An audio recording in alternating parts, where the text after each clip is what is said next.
Friends, this side कविता मंगला। जैसा कि मैंने अपने एक्सपीरियंस से देखा और सुना है कि जब बच्चे स्पेशल एजुकेशन में डिप्लोमा या डिग्री करने के लिए जाते हैं तो उनको स्टडी मटेरियल आसानी से नहीं मिल पाता है। तो मैंने अपनी इस वीडियो सीरीज़ के थ्रू कोशिश की है आप तक इसे पहुंचाने की। तो आइए इस वीडियो में और आगे आने वाले कुछ वीडियोस में हम बात करेंगे लैंग्वेज एंड कम्युनिकेशन के बारे में। तो गाइस, शुरू करते हैं।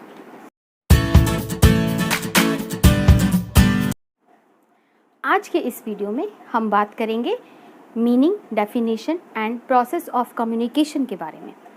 किसी भी चीज़ के अर्थ को जानने से पहले हमें ये पता होना चाहिए कि वो होता क्या है। तो आइए जानते हैं व्हाट इज़ कम्युनिकेशन।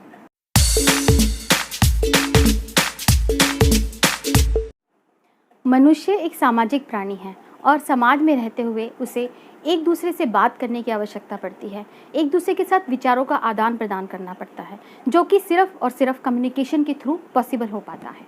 जैसे कि अगर मैं समाज में रहते हुए एक दूसरे से बात अगर नहीं करूँगी तो मैं अपनी आवश्यकताओं को कैसे प्रकट करूँगी।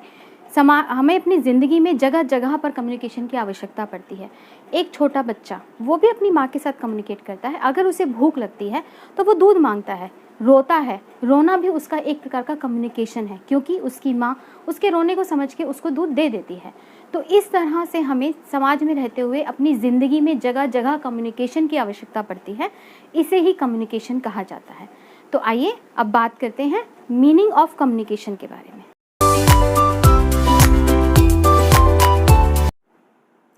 कम्युनिकेशन लैटिन भाषा के कम्युनिस्ट शब्द से बना है, जिसका अर्थ होता है कॉमन, अर्थात सामान्य। मतलब कि सामान्यता कम्युनिकेशन हर एक मनुष्य में पाया जाता है।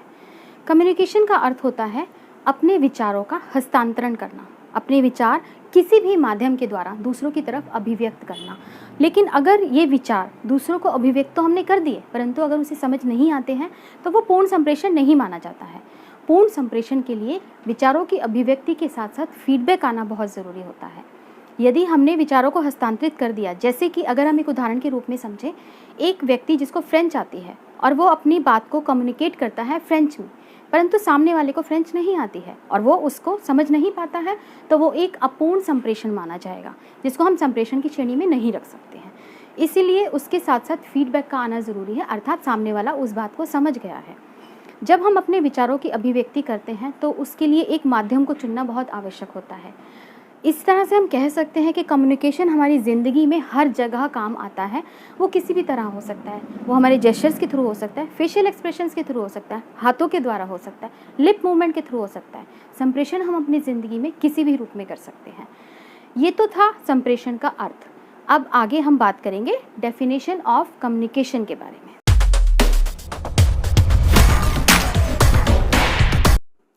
वैसे तो कम्युनिकेशन की बहुत सारी डेफिनेशंस हैं, लेकिन आज मैं आपको उसकी 2 डेफिनेशंस के बारे में बताऊंगी। पहली डेफिनेशन मैरिहस के अनुसार संप्रेषण विचारों, चिंतन, तथ्यों और संवेगों के आपसी आदान प्रदान की एक प्रक्रिया है।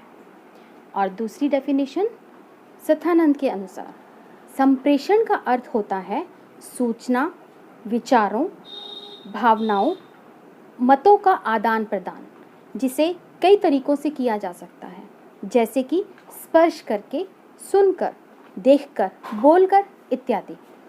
तो ये आपकी कम्युनिकेशन की 2 डेफिनेशंस थी। अब मैं आपको प्रोसीजर ऑफ कम्युनिकेशन के बारे में समझाऊंगी। अब हम बात करेंगे प्रोसेस ऑफ कम्युनिकेशन के बारे में। क्या होता है process of communication? Process of communication में बहुत सारे एलिमेंट होते हैं, क्योंकि ये एक साइकिल होता है।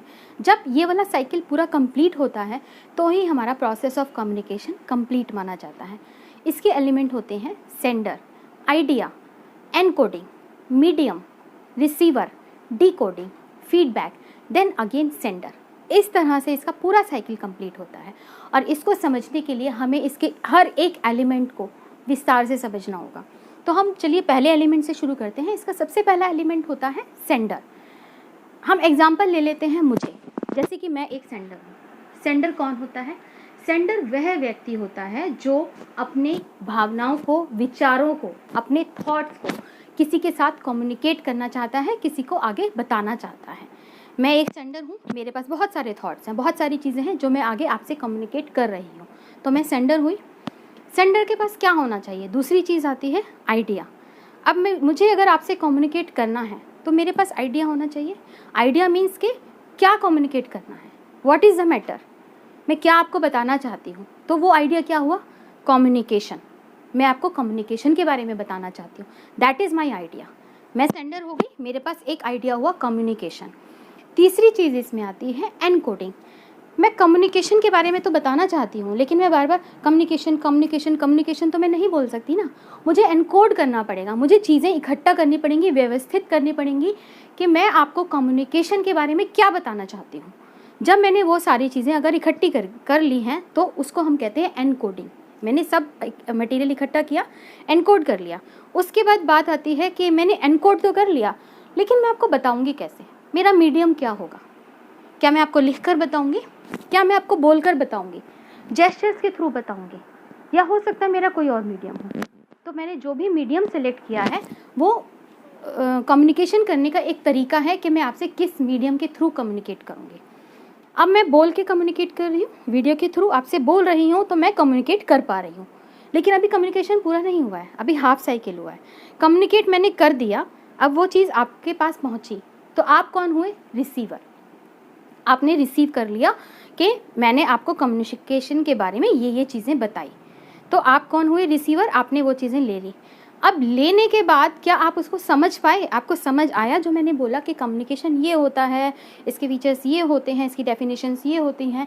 अगर आपको वो सारी चीज़ें समझ आ गई हैं सुन के, हाँ मैम ने हिंदी में बोला, अगर मैं यही चीज़, मान लीजिए आप हिंदी मीडियम के स्टूडेंट हैं और मैं इंग्लिश में या फिर मैं फ्रेंच में वो चीज़ बोलती हूँ, आपको वो समझ नहीं आएगी, तो आप वो डिकोड नहीं कर पाओगे।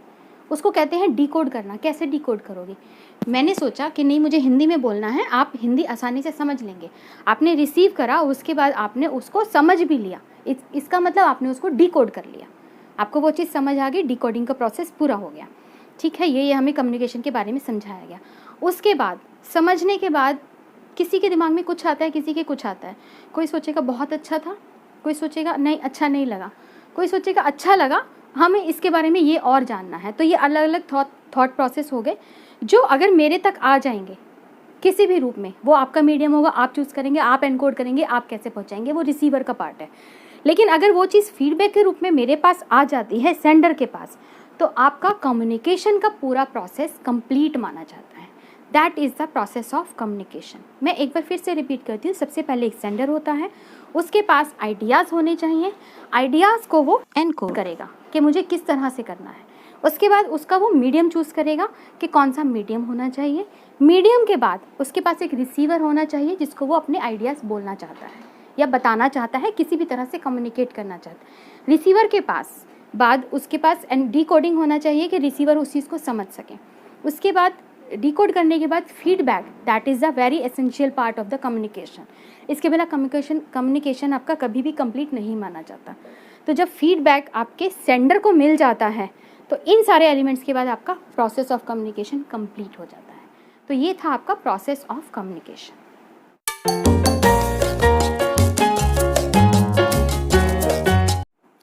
एग्ज़ाम में आप जो भी एक्सप्लेन करते हैं, कोशिश करिए उसे ग्राफिकली रिप्रेजेंट करने की, फिर चाहे वो सिर्फ पॉइंट्स ही क्यों ना हो। आज मैंने आपको अपनी वीडियो में जो कुछ भी बताया है, उम्मीद करती हूँ कि वो आपको हेल्प करेगा। मेरे आगे आने वाले वीडियोस में भी मेरी कोशिश रहेगी कि मैं आपको इसी तरह से जानकारी देती रहूं। और मेरे वीडियोस को सबसे पहले देखने के लिए सब्सक्राइब करें मेरे चैनल को और बेल आइकन प्रेस करें। इस वीडियो को आप अपने दोस्तों के साथ ज़रूर शेयर करें, और अगर आपकी कोई क्वेरी या क्वेश्चन है तो प्लीज़ कमेंट बॉक्स में जाके ज़रूर कमेंट करें। Thank you.